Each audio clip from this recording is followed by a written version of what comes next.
Hi, Thomas Spencer here, and I'm going to speak to you on the latest the climate forecast for Forsyth County, dangerous heat waves.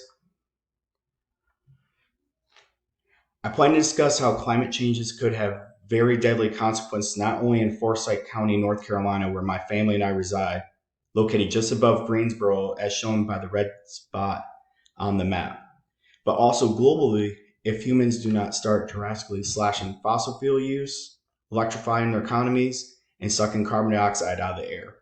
The consequences could be dangerous heat waves by the year 2050. What is climate change? Climate change is regional weather change and refers to the long-term shifts in temperature and weather patterns caused naturally by humans. But since the 1800s, human activities have been the main driver of climate change, primarily due to burning fossil fuels like coal, oil, and gas. Climate change compared to global warming, similarities, and just further in depth on climate change. Causes of climate change. The two main causes of climate change are humans and natural causes. Some human causes include generating power, manufacturing goods, cutting down forests, using transportation, consuming too much, and the reflectivity or absorption of the sun's energy. Some natural causes include change in the Earth's orbit and rotation, variations in solar activity, changes in the Earth's reflectivity, volcanic activity, and changes in naturally occurring carbon dioxide concentrations. Forcing agents. I focused on land use and greenhouse gases for this area. Two major factors that impact climate change are land use. This is the human use of land or agriculture, residential, industrial, mining, and recreational uses. Humans clearing forests and planting crops is changing land cover of the planet, which affects climate by modifying the surface reflectivity and the hydrological cycle. Greenhouse gases. The primary natural greenhouse gases are carbon dioxide, CO2, methane, CH4, and nitrous oxide, N2O. The increased burning of fossil fuels like coal, oil, and gasoline have increased greenhouse gas concentrations. The positive and negative feedbacks. These are processes that can either amplify or reduce the effects of climate forcings. A feedback that increases an initial warming is called a positive feedback. A feedback that reduces an initial warming is a negative feedback. And past climate changes examples, 1800 and before, you have the Pleistocene glaciation in the Blue Ridge Province, southern Appalachian Mountains, North Carolina. The Pleistocene ice ages are linked to climate changes caused by many factors resulting in cyclic expansion of continental glaciers in the polar regions of both hemispheres. Important factors that may have helped initiate the ice ages may be related to plate tectonics. This included rising sea levels, river levels, and damage and floods. There has been a marked increase in daytime maximum temperature of 90 degrees to 95 degrees or higher in the summer season since 1800. The global average temperature has increased about 1.8 degree Fahrenheit since 1895. Scientists have very high confidence that this warming is largely due to human activities that have significantly increased atmospheric concentrations of carbon dioxide, CO2, and other greenhouse gases. It is virtually certain that global warming will continue, assuming greenhouse gas concentrations continue to increase. By the end of the century, sometime around year 2080 to 2099, global average temperature is projected to increase by 4 to 8 degrees compared to recent climate in 1996 to 2015 under the higher scenario, and by about 1 to 4 degree under the low scenario in the annual temperature graph that I included.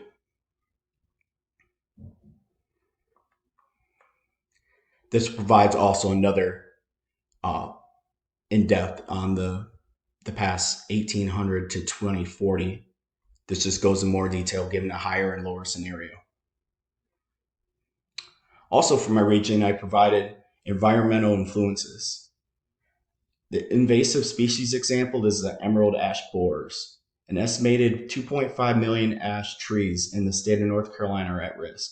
Damage caused by emerald ash borers may kill trees within 3 to 5 years of initial infestation. Pests that thrive in warmer climate might pose additional risk to the existing timber resources.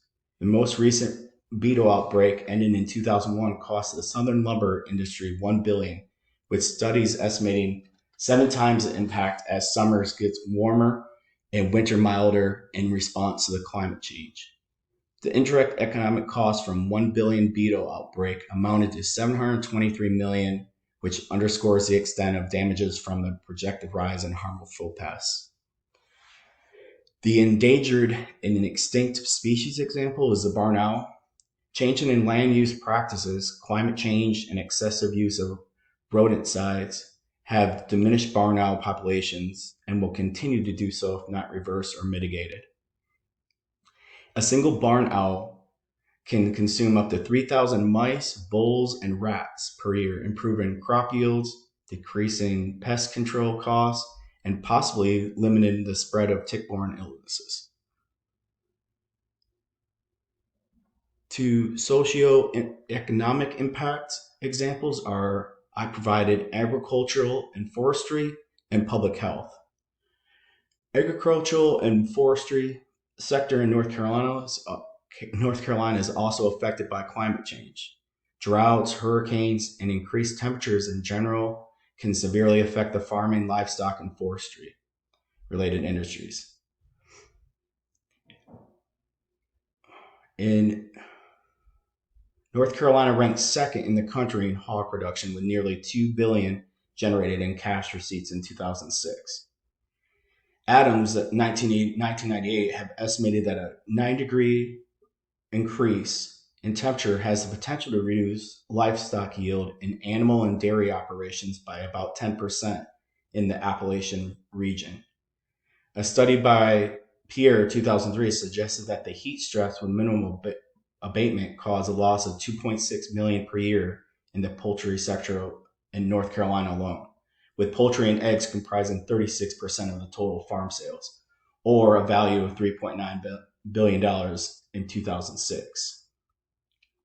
Higher temperatures also expect to increase the frequency and intensity of droughts and heat waves in the state. This also has an effect on North Carolina forest and forestry-related industries.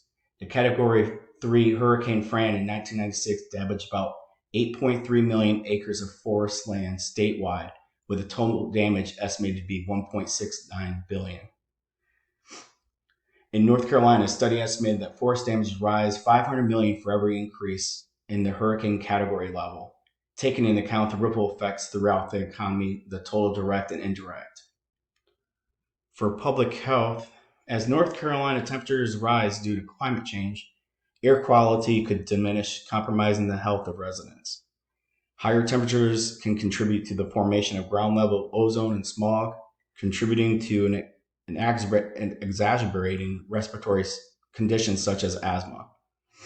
The American Lung Association ranked the Charlotte, Gastonia, Salisbury metropolitan areas among the top 20 most ozone-polluted cities in the United States. With a total at risk of 2.1 million, healthcare costs for asthma amounts to $7.5 billion annually.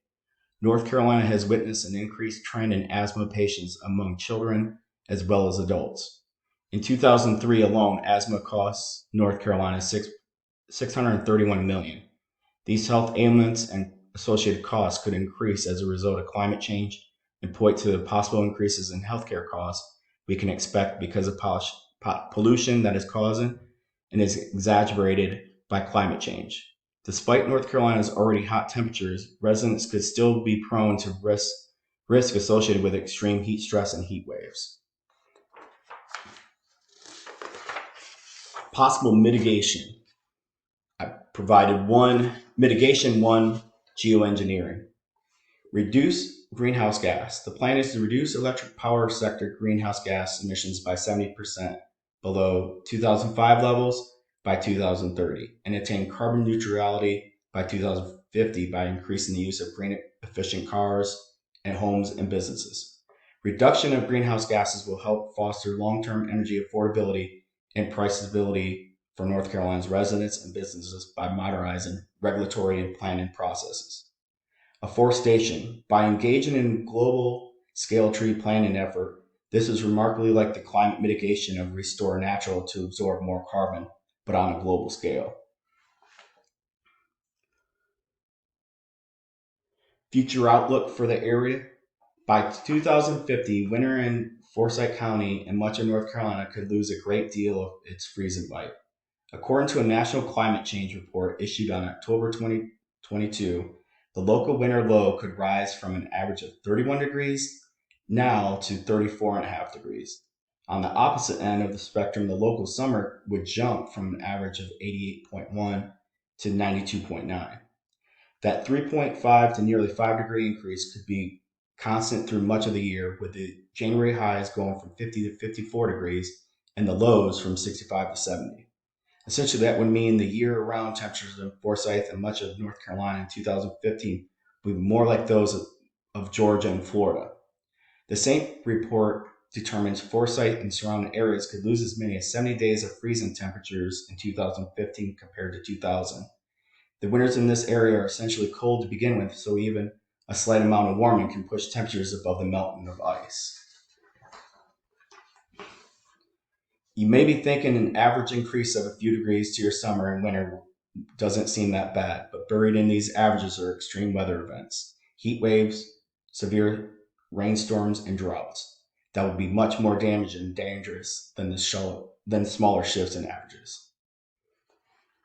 In summary, throughout this presentation, I have discussed what climate change is and its similarities to global warming. Although I focused on Forsyth County in the past 100 years or more in climate changes and future predictions of all living species, including humans, are affected by climate change globally. I shared the prediction of global droughts, heat waves, and overall increases in average temperatures, and specifically the negative impacts climate change is expected to have on agriculture, forestry, and public health in Forsyth County. I shared how factors that have led to climate change, such as deforestation and higher levels of greenhouse gases, have other unintended effects in the Forsyth County area by increasing invasive species like the emerald ash borer and reducing or causing the near extinction of local species like the barn owl. I also discussed how taking steps like reducing greenhouse gases and afforestation can help mitigate the devastating effects climate change could have, not only on Forsyth County, but on our planet, if we humans don't start making serious changes soon. I pointed out by 2050, it's predicted the world's temperatures will be so hot that humans may not be able to go outside for weeks or months at a time if no mitigation is done. What does that mean for humans in Forsyth County and throughout the globe? This means countries will still have to do more to fight climate change, drastically slashing fossil fuel use, electrifying their economies, and sucking carbon dioxide out of the air. They'll also have to adapt to the warming that's already happening. We can't escape its effects, even during the coldest times of the year. This ends my report and just the citations that follow. This is Tom Spencer. Thank you very much.